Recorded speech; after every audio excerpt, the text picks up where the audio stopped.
What's going on, everyone? So, Team USA was the B team, right? America sent the B team to go and try to take over the world. And unfortunately, the world is caught up to the B level players, right? If we had the A squad, I think we would have ran through everybody. Now, the B squad looked really good during the exhibition games and everything, but as soon as the games that mattered, they lost more than they won, right? And that's just never a good look. And especially after all of the, the conversation of like, why do they call it the World Championship? Is it the World Championship, right? And you saw all the NBA players kind of just line up and talk about how, like, no, it's because it's the best players in the world, and kind of defend the World Championship title. And now that Team USA has been eliminated, it's kind of painted this bad stain of like, see, we told you. And this was all spearheaded by, the U.S. track guy, Noah Lyles, who went and basically made the comments of like, I don't know why they call it the World Championship, right? That they're not playing against teams in the world. Now, look, I know some people are like, it's national championship, or, it's not a world championship. You're playing for cities and whatnot. And look, I do understand that argument, but the best players in the world are all in the NBA. And name me a team, like any country's team, that could beat like the NBA champions. Like, name me a team that could beat the Milwaukee Bucks with Giannis. Name me a team that could beat Denver with Jokic, right? Like, name me, like, what team can match up? I mean, this B squad was running through pretty much everybody other than like the top like 3 teams. Basically ran through everybody and beat them all by like 40 plus points. Imagine if those teams, if it was all the US team, it wouldn't even be fair. Like, every year, the US would just win the championship. Because I get, like, the top, like, handful of players are foreign players, right? You got Giannis, you got Jokic, right? You got, Luka, guys like that. But they wouldn't be on the same team together if it was a world thing. They would be in their respective countries, and they would have their squad, and then you would have like LeBron, Anthony Davis, Kevin Durant, Anthony Edwards. It wouldn't even be fair at that point. Steph Curry, like, it would be this super powerhouse. It would basically be the dream team every year, going up and just running through everybody, right? Like, it wouldn't even be fun to watch. It wouldn't be entertaining. It wouldn't be any of those things. Where at least like with the B team, you can make, it was fun. It was entertaining. It's competitive, right? It's fun to see. Like, Germany won. Dennis Schroeder, he won the MVP. But Germany's not beating Team USA with Kevin Durant, LeBron, Anthony.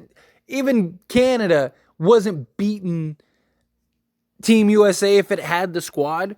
But the problem is that all these guys have talked and defended and backed up, it's time to step up, right? For Paris, like, we got the Olympics. Okay, you lost the World Cup. That sucks. It's time to go get a gold medal in the Olympics, right? Team USA, the defending champ, let's go get that back, right? Put the A team out there. LeBron James hinted at the idea of like going and potentially joining Team USA. I actually think if LeBron does, I actually think everyone else will follow suit. Like, I just don't see like LeBron joining Team USA and like Kevin Durant and Anthony Davis and all these guys, like Steph and all them, say no. Kyrie and Steph and AD and KD and Booker and all them, my guess is that they would all follow suit too.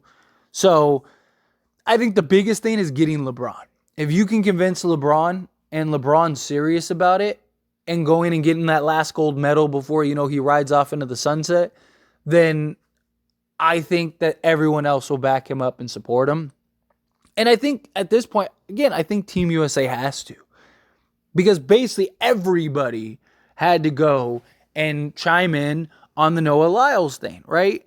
And it's fine. Again, I completely understand the argument. I understand both sides. I understand the idea of it's not, we're not playing other countries.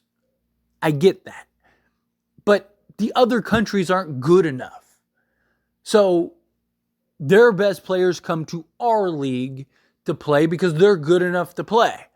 But they're not all going to be on the same team because they're all from different places, right? You got Giannis and Luka and, Jokic and all these guys. They're all from different countries. They're all going to be on their teams, and their teams weren't even good enough to beat Team USA and beat some of these teams that Team USA ran through and stuff like that with the B squad. You think they're going to be able to beat the A squad? Absolutely not. It would be so lopsided and unfair. It wouldn't even be fun to watch. Like, who's watching when every game is a 40-point blowout? It's like Team USA is like, all right, well, let's give them a 20-point lead in the first half and let's make things interesting. It would be. It would the only way Team USA would lose is if they just were like, hey, let's make things interesting and keep it close. All right, and then you get the luck of the dice. Because if they go and give 100%, you're just not beating these guys. You're just not. Again, our worst teams, the Spurs could probably beat most of the teams in FIBA. Right? One of the big things that some of these teams have is just their chemistry, right? It's usually the same guys every year, all year. Right? That's why, even in the NBA, chemistry is a big factor because you have all these people that are equally talented. The one denominator that is the difference maker is chemistry a lot of times, right? Unless you get the super stacked teams, but it's very similar with FIBA.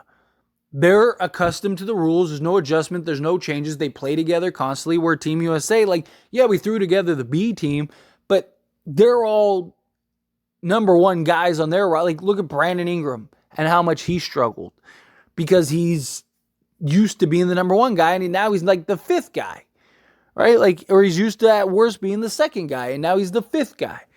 It's just, it's an adjustment and the rules are different, right? I mean, you can goaltend, right? It's not you can't just go and jump up and grab the ball, but as soon as the ball touches the rim, you can swat it, you can do whatever. It's fully in play. Where if in the NBA, there's the cylinder. If it's anywhere on that imaginary cylinder, then it's goaltending. No, in FIBA, you can just go up, as soon as the ball touches the rim, you just go up and grab it. You grab it and prevent it from going into the basket if you want. It's more physical. Everything is different about FIBA. And so there is that adjustment period. There is the lack of chemistry. There's a lot of factors that go into it. That's why these guys could beat the B team. But every time we've thrown together an A team or even just a with, some A's with a B, we win because we're just that much better than everybody. It's just as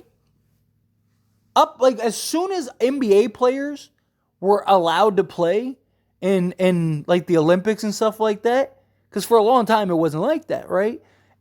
We had never lost until they started throwing out these B teams and these C teams and stuff like that, right? Where you had Carlos Boozer and stuff as your main starter and but what do? We put together a team with Carmelo, LeBron, Kobe, Dwayne Wade, and we just ran through everybody. And that was with Spain, who was a powerhouse at that point, right? Who had the Gasol brothers and all that. He had Ricky Rubio, who he was one of the greatest players in European history at that time.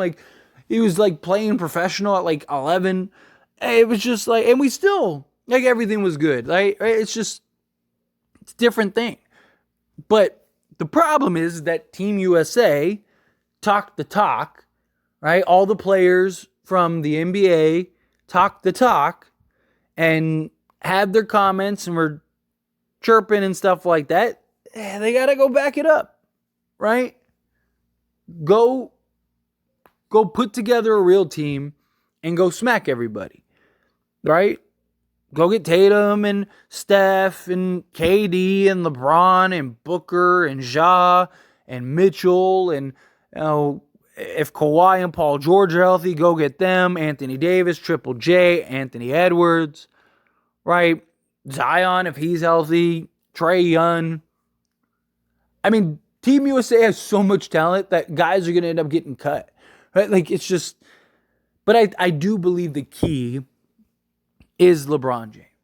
I think if LeBron James says, all right, let's do this, then everybody's going to back him up. No, but I just don't see a scenario where LeBron ends up saying he's going to go play for Team USA and it's basically the squad that we just saw. Right? No, it's going to end, you're going to get, Steph and all of them. Again, assuming they're healthy. Obviously, if Steph is injured or, going through it or whatever, then no, I don't think that he's going to play. But if everyone's healthy and everyone's good and the world is perfectly fine, oh, absolutely. Absolutely. All these guys are going to team up together and they're all going to play. Because that's just how it works, right? It was the decision that led to the all playing together last time too. It was all right, we need to stop being a laughing stock. We need to show people that no, we're legit. And every time we put together a half decent USA team, we run through the whole thing and we win gold. And we're going to do it again if they actually do it. All right? Don't get me wrong. The world is caught up, right? Even Steve Kerr said, it's not 1992 anymore. And he's right to an extent. But they're still nowhere near our A guys. They're good enough to beat our B guys now, which that wasn't the case at certain points in time. But now it is, right? Now, our B guys aren't good enough. But our A guys, you're not beating them, right? they're just going to run through everybody. It's just how it works. But anyway, as always, this is a discussion, so I pass the question on to you. Let me know your thoughts and opinions down in the comments below. What do you think? How do you feel? Do you think, they got at this point, after all the talk and all that stuff, time to go show up, time to go show them who's who? Do you think, no, look, it doesn't matter. It's not, that important. Do you agree that, if LeBron says, let's do it, everyone else will kind of follow suit? Right? I'm not saying that, even if LeBron doesn't, I'm not saying that they won't. But I think you get LeBron, you get everybody. I just don't see a scenario where LeBron says, let's do it, and everyone else is nah, we're good. Right? People are, everyone's going to rally around LeBron. Now, maybe you get a couple guys, but for the most part, you're going to get you're going to be able to get enough A guys to where you're going to win. But anyway, again, love your thoughts, opinions, however you feel.